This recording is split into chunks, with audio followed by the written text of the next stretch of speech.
Guys, आज की हमारी वीडियो है कॉलेज में हुआ प्यार।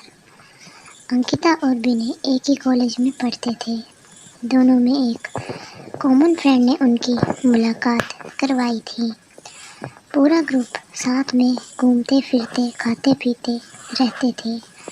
पर अंकिता और विनय की नज़दीकियाँ बढ़ने लगी। देखते ही देखते उनको एक दूसरे से प्यार हो गया। अब वो दोनों अकेले वक्त बिताने लगे। बाग में घूमना, साथ में मूवी देखना, साथ में पढ़ना, वह हर चीज़ एक साथ ही करते थे। देखते ही देखते कॉलेज ख़त्म हो गया और उनका मिलना भी कम हो गया। एक बार अंकिता और विनय दोनों एक समुंदर किनारे बैठे थे। अंकिता ने विनय से कहा, अब तो हमारी कॉलेज भी ख़त्म हो गई है।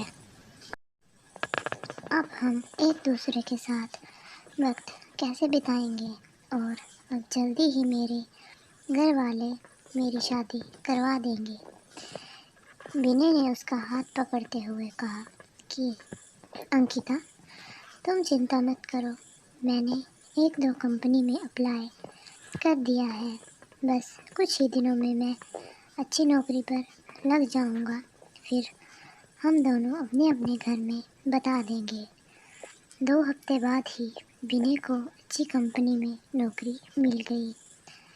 जैसे कि उन्होंने तय किया था, उन्होंने अपने घर में बता दिया। विनय की माँ तो मान गई, पर उसके पिताजी नहीं मान रहे थे। और यहाँ अंकिता के घर वालों ने तो साफ साफ इनकार ही कर दिया था। वह दोनों बहुत परेशान होने लगे कि अब क्या होगा, कैसे वो अपने घर वालों को मनाएंगे। बहुत दिन हो गए, दोनों एक दूसरे से बात करना भी कम हो गया था, क्योंकि अंकिता के घर वालों ने उसका फ़ोन ले लिया था और उसके लिए रिश्ता ढूंढ रहे थे। वह कभी कभी अपनी सहेली के घर जाती, तभी विनय को फ़ोन कर पाती थी और बस हमेशा यही कहती कि विनय, तुम जल्दी ही कुछ करो, वरना मेरी शादी हो जाएगी। मैं तुमसे बहुत प्यार करती हूँ, तुम्हारे बिना नहीं रह पाऊँगी। विनय भी उससे हमेशा आश्वासन देता था, पर उसे भी नहीं समझ आ रहा था कि वह क्या करे, कैसे अपने घर वालों को मनाए। यही सोचते सोचते वक्त बीतते जा रहा था। दोनों बहुत परेशान रहने लगे। विनय घर पे ना कुछ खाता, ना ही बात करता था, बस पूरा दिन शांत शांत रहता था। यह देखकर उसकी माँ से रहा नहीं गया और उसने अपने पति को समझाया कि मुझे मेरे बेटे की खुशी से बढ़कर कुछ नहीं है, और अब अगर उसकी शादी होगी तो अंकिता से ही होगी। आप कल ही उसके घर जाके उसके माँ बाप से बात करो। अगले ही दिन विनय के पापा अंकिता के घर गए और अंकिता के माँ बाप से बात की। उन्हें समझाया कि हमारे बच्चों की खुशी में ही हमारी खुशी होगी। मेरा बेटा एक अच्छी कंपनी में काम करता है और उसकी तनख्वाह भी अच्छी है। वह आपकी बेटी को खुश रखेगा। विनय के पिताजी की बात सुनकर अंकिता के माँ बाप मान गए और शादी के लिए राजी हो गए। विनय और अंकिता की शादी धूमधाम से हुई। दोनों बहुत खुश थे। वह अपने हनीमून के लिए शिमला गए। हनीमून से लौटते ही विनय अपने काम पे लग गया। दोनों की ज़िंदगी हंसी खुशी बीत रही थी।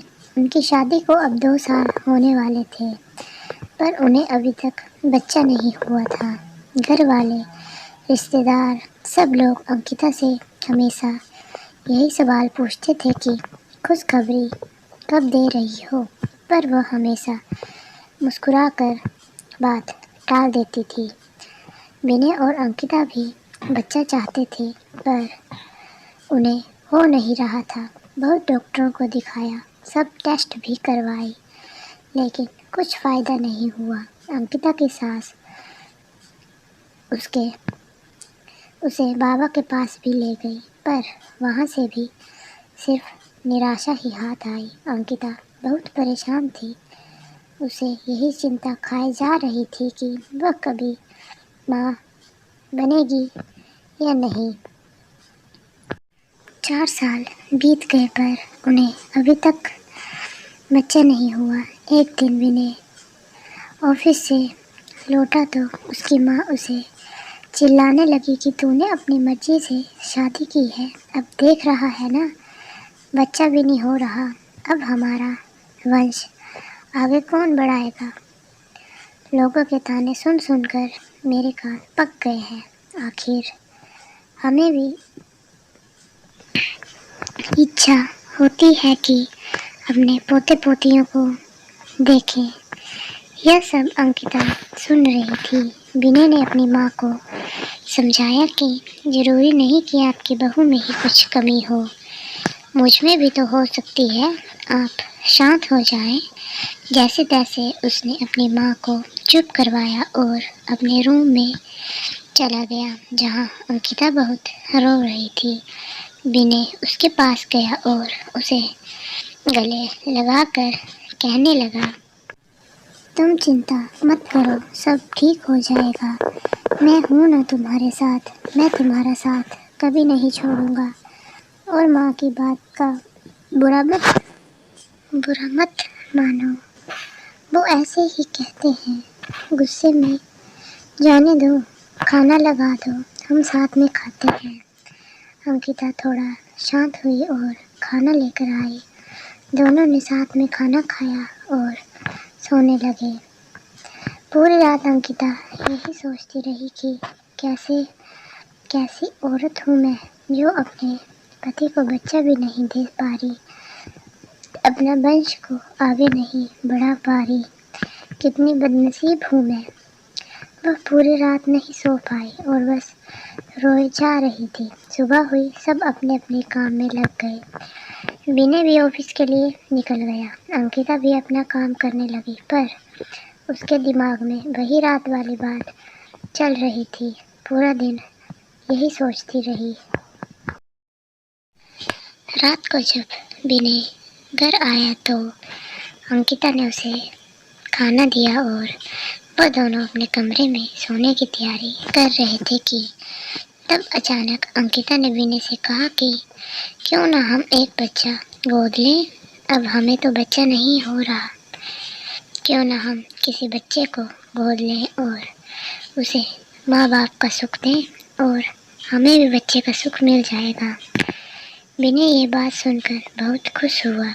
वे दोनों दूसरे ही दिन एक दत्तक ग्रहण संस्था गए और वहाँ पूरी बात बताई।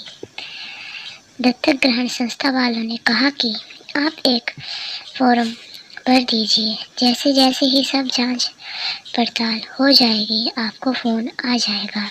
उन्होंने फार्म भरा और एक आशा के साथ घर लौटे कि शायद अब उनकी परेशानी दूर हो जाएगी। 6 महीने हो गए, उनको कॉल नहीं आया। विनय जब भी वहाँ जाता, वह लोग उससे एक ही जवाब देते कि कॉल आ जाएगा, पर इंतज़ार की घड़ियाँ बढ़ती जा रही थी। अब अंकिता भी हिम्मत हार चुकी थी। वो पूरी तरह से टूट चुकी थी। विनय भी आखिर कितना उसको समझा पाता। दोनों थक चुके थे। उन्हें अभी कोई उम्मीद भी नहीं रही थी कि वह कभी माँ बाप बन पाएंगे, पर विनय ने अंकिता का साथ और कोशिश करना नहीं छोड़ा। वह हर 2 दिन में संस्था जाता था। इंतज़ार करते करते 8 महीने हो गए थे और एक दिन अचानक विनय को कॉल आता है कि आप दत्तक ग्रहण संस्था में आ जाएं, आपके लिए एक खुश खबर है। उसने तुरंत अंकिता को फ़ोन करके संस्था आने के लिए कहा। दोनों वहां पहुंचे तो उन्हें पता चला कि उनको एक बेटी गोद दी जा रही है। जो कि सिर्फ 5 महीने की है। विनय और अंकिता की खुशी का ठिकाना नहीं रहा। विनय तो खुशी के मारे वहीं नाचने लगा। वह दोनों उस बच्ची को लेकर घर आए। विनय की माँ ने उसका पूजा थाली से स्वागत किया। उन्होंने उसका नाम किरण रखा, जैसे वह उनकी जिंदगी में आशा की किरण हो। वह सब बहुत खुश थे। आखिर उन्हें अपनी बेटी जो मिल गई थी और वह अच्छे से खुशहाल ज़िंदगी जीने लगे। अगर आपको मेरी वीडियो पसंद आई हो तो वीडियो को लाइक और कमेंट ज़रूर करिएगा और मेरे चैनल को सब्सक्राइब करना मत भूलिएगा। Thank you.